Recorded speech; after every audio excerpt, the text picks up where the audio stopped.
लेकिन दोस्तों सबसे पहले इस वीडियो को अपना एक छोटा सा लाइक जरूर कर दें और आइए सबसे पहले जान लेते हैं देश में महामारी के आंकड़े। दोस्तों देश में कोरोना मरीजों की संख्या 11,54,085 हो चुकी है और मंगलवार को लगातार चौथे दिन 35,000 से ज्यादा केस बढ़े और पिछले 24 घंटे में 39,172 नए मरीज मिले हैं। इसी के साथ आज आप देखेंगे, हो जाएं सावधान, नोटों पर भी इतने दिनों तक रहता है कोरोना, अब क्या करेगी आम जनता, और भारत में नहीं आएगा चीन से अब कोई सामान, भारत सरकार ने लिया फैसला, अब तो गया चीन। और आगे देखेंगे दोस्तों, अगर आपका खाता इस बैंक में है तो आई है ये बड़ी खुशखबरी, ये खबर आपके लिए बेहद जरूरी है। दोस्तों बन चुकी है कोरोना की दवा, इतने रुपए में मिलेगी आपको, और साथ ही इस देश ने भी किया टिकटॉक को बंद, अब कहां मुजरा करेंगे लोग। दोस्तों इन सभी खबरों को विस्तार से जानने के लिए वीडियो को अंत तक जरूर देखें, लेकिन उससे पहले दोस्तों इस वीडियो को बनाने में मुझे हमारी आज की सबसे पहली खबर की तरफ, सावधान हो जाएं, नोटों पर इतने दिनों तक रहता है कोरोना, जानकर आप हैरान रह जाएंगे। दोस्तों कोरोना से बचने के लिए आप लोगों से तो दूरियां बना ही रहे हैं, लेकिन अभी नोटों के इस्तेमाल से भी बचना बेहतर है। नोट न जाने किन किन लोगों के हाथों से होकर निकलता है और यह संक्रमण का बहुत बड़ा कारण हो सकता है। चीन में हुए एक अध्ययन में पाया गया है कि बैंक नोट पर कोरोना 4 दिनों तक जिंदा रह सकता है। कोरोना को देखते हुए पिछले दिनों रिजर्व बैंक के गवर्नर शशिकांत दास ने लोगों को सलाह दी थी कि कोरोना से बचने के लिए डिजिटल लेन देन बेहतर उपाय है। आरबीआई गवर्नर ने एक वीडियो संदेश में कहा था कि इस महामारी से बचाव के लिए फिलहाल डिजिटल लेन देन करें। उन्होंने कहा, कोरोना वायरस की वजह से देश संकट के दौर से गुजर रहा है और ऐसे में लोग घर पर रहकर ही डिजिटल ट्रांजैक्शन करें। इसके लिए डेबिट कार्ड, क्रेडिट कार्ड और मोबाइल ऐप के जरिए लेन देन करें। और अब जानिए, चीनी सामान को पूरी तरह से रोकने के लिए पूरी तैयारी में है भारत सरकार, अब बनाया नया प्लान। दोस्तों देश भर में चीनी सामान के खिलाफ प्रदर्शन होने के साथ ही मोदी सरकार भी आत्मनिर्भर भारत को बढ़ावा देने और चीनी प्रोडक्ट्स के इंपोर्ट पर रोक लगाने के लिए कई रणनीतियां तैयार कर रही है। मोदी सरकार ने चीनी निवेश और चीनी सामान के आयात पर धीरे धीरे शिकंजा कसना शुरू कर दिया है और इसके तहत अब सरकार चीन से आयात किए जाने वाले कई रोजमर्रा के सामानों पर भारी भरकम टैक्स लगाएगी, जो अगले 5 साल के लिए लागू रहेंगे। और इसके साथ सरकार ने चीन से आयात होने वाले प्रोडक्ट पर पूरी तरह पाबंदी लगाने के लिए इन्हें 2 कैटेगरी में बांटा है, जिस पर तेजी से काम किया जा रहा है। दोस्तों क्या भारत में चीनी सामान बंद कर देना चाहिए, यस या नो में हमें अपना जवाब जरूर बताएं। दोस्तों इस चैनल पर हम आपको देश और दुनिया भर की सबसे बड़ी खबरें सबसे पहले और हर दिन बताते हैं। अगर आपको भी अब जानिए, बॉर्डर पर नजर रखने के लिए भारत ने निकाला एक नया तरीका, अब कोई नहीं बचेगा। दोस्तों भारत द्वारा स्वदेशी रूप से विकसित एक ड्रोन को सेना द्वारा निगरानी बढ़ाने के लिए पूर्वी लद्दाख में तैनात किए जाने की संभावना है और सूत्रों ने ये जानकारी दी है। डीआरडीओ के एक अधिकारी ने बताया कि ड्रोन को जल्द ही सेना के लिए भेजा जाएगा। इससे ऊंचाई वाले क्षेत्रों में निगरानी के लिए बनाया गया है। सूत्रों ने बताया कि ड्रोन वास्तविक समय की वीडियो रिकॉर्डिंग प्रदान कर सकता है और इसमें रात को निगरानी की बहुत क्षमता है। उन्होंने बताया कि इसे पूर्वी लद्दाख में तैनात किए जाने की संभावना है और उन्होंने बताया कि इसकी तैनाती से उच्च ऊंचाई वाले क्षेत्रों और पहाड़ी इलाकों में निगरानी को बढ़ाया जा सकता है। जब ये पूछा गया कि सीमा के अन्य इलाकों में ड्रोन तैनात किया जा सकता है, तो सूत्रों ने बताया कि सेना इस पर फैसला जल्द ही करेगी। इस वीडियो को देखते रहिएगा दोस्तों, क्योंकि आने वाला है भारत के बाद अब ये देश भी बंद करने जा रहा है टिकटॉक, चीन हो जाएगा पूरी तरह से बर्बाद। उससे पहले जानिए, बिहार का हुआ बुरा हाल, भारी बारिश से सब तबाह। दोस्तों नेपाल और सीमावर्ती जिलों में भारी बारिश से बिहार में बाढ़ की स्थिति गंभीर होती जा रही है। गंडक नदी में इस साल का अब तक का सबसे अधिक 4,36,000 टन पानी छोड़ा गया है। वहीं कोसी नदी में वीरपुर बराज से सुबह 8 बजे 3,42,000 टन पानी छोड़ा गया। अधिक पानी आने के कारण नदी किनारे के निचले हिस्सों में बाढ़ की स्थिति उत्पन्न हो गई है। दोस्तों लोगों को सुरक्षित स्थानों पर पहुंचाने का काम जारी है। जल संसाधन विभाग के सचिव संजीव हंस ने बताया कि विभाग के सभी इंजीनियरों को मुस्तैद कर दिया गया है। पूर्वी चंपारण, पश्चिमी चंपारण, मुजफ्फरपुर, गोपालगंज, सारण और वैशाली के जिला प्रशासन को अलर्ट किया गया है और उन्होंने बताया कि बूढ़ी गंडक, अधवरा समूह, कोसी और कमला बालन नदियों का जल स्तर लगातार बढ़ रहा है। आपदा प्रबंधन विभाग ने बताया कि प्रदेश के 8 जिलों में 190 पंचायतों के 3.5 लाख की आबादी बाढ़ से पीड़ित हो गई है। और अब जानिए, भारत के बाद अब पाकिस्तान भी बंद करने जा रहा है टिकटॉक, चीन हो जाएगा पूरी तरह से बर्बाद। दोस्तों चीनी ऐप के मामले में पाकिस्तान भी भारत के रास्ते पर चल पड़ा है और उसने चीनी ऐप बीगो लाइव को ब्लॉक कर दिया है और टिकटॉक को अंतिम चेतावनी दी है। इन दोनों ऐप पर पाकिस्तान में अश्लीलता फैलाने के आरोप हैं। इसे समाज के लिए बड़ा खतरा माना जा रहा है और भारत में 59 चीनी ऐप्स पर प्रतिबंध के बाद पाकिस्तान में भी इसकी मांग की जा रही थी। टिकटॉक पहले से ही भारत, ऑस्ट्रेलिया और अमेरिका जैसे देशों में संकट का सामना कर रहा है और राष्ट्रीय सुरक्षा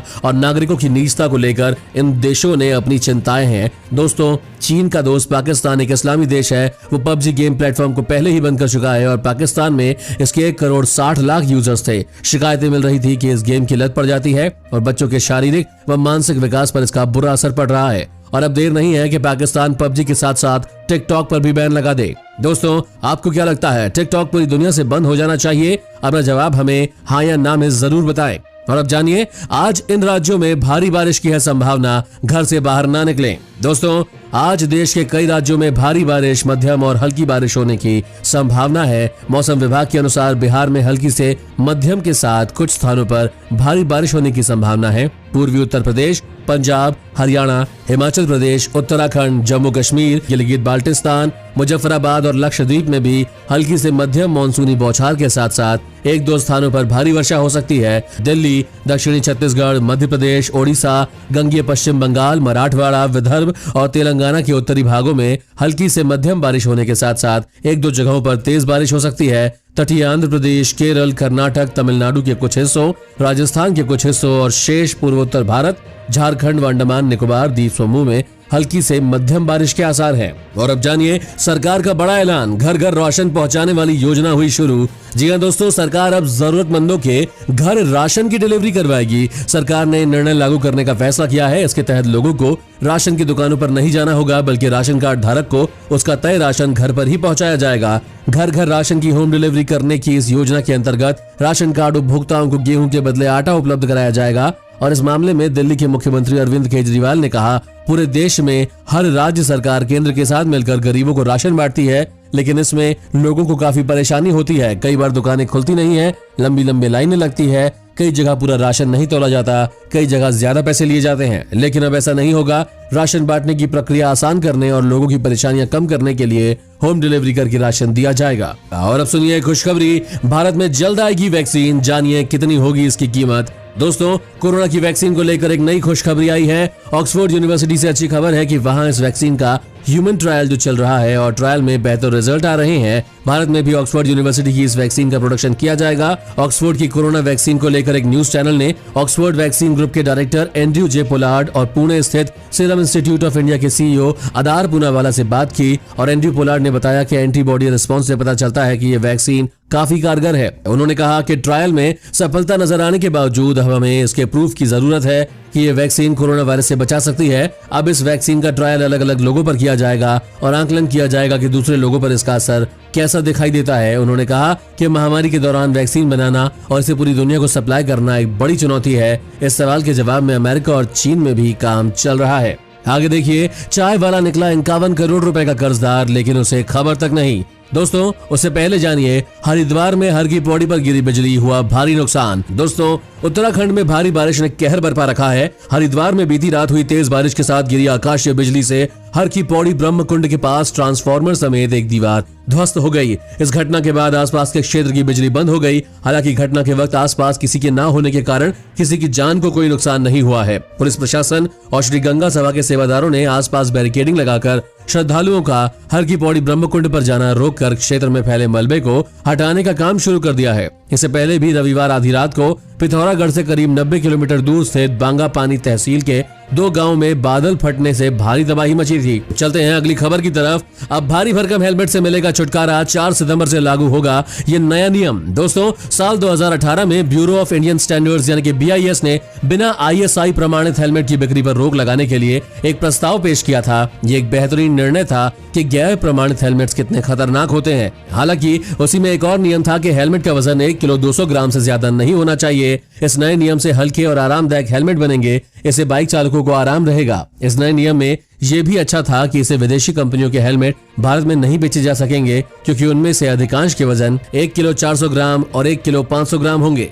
और अब जानिए, चाय वाला निकला 51 करोड़ रुपए का कर्जदार, लेकिन उसे खबर तक नहीं। दोस्तों, हरियाणा के कुरुक्षेत्र जिले में चाय बेचने वाला राजकुमार एक फाइनेंस कंपनी में 50,000 रुपए का लोन लेने गया, लेकिन कंपनी ने लोन देने से इनकार कर दिया। लोन न देने की वजह जानकर आप चौंक जाएंगे। कंपनी ने कहा कि राजकुमार पर पहले से ही करीब 51 करोड़ रुपए का लोन है। अपने बारे में ये जानकर राजकुमार के होश उड़ गए। कंपनी ने बताया कि राजकुमार पर अलग अलग बैंक का करीब 51 करोड़ रुपए का लोन है, इसलिए उन्हें अब और लोन नहीं दिया जा सकता है। अपने ऊपर करीब 51 करोड़ रुपए का लोन जानकर राजकुमार के होश उड़ गए। राजकुमार का कहना है कि जिस इंसान ने बैंक से कर्ज लिया है वो इंसान राजकुमार है ही नहीं। बैंक वालों ने गलती करी और उसका खामियाजा राजकुमार को भुगतना पड़ रहा है। राजकुमार ने कहा कि मुझ गरीब के पास खाने तक को पैसे नहीं है, तो 51 करोड़ का कर्ज लेकर मैं कहां जाऊंगा।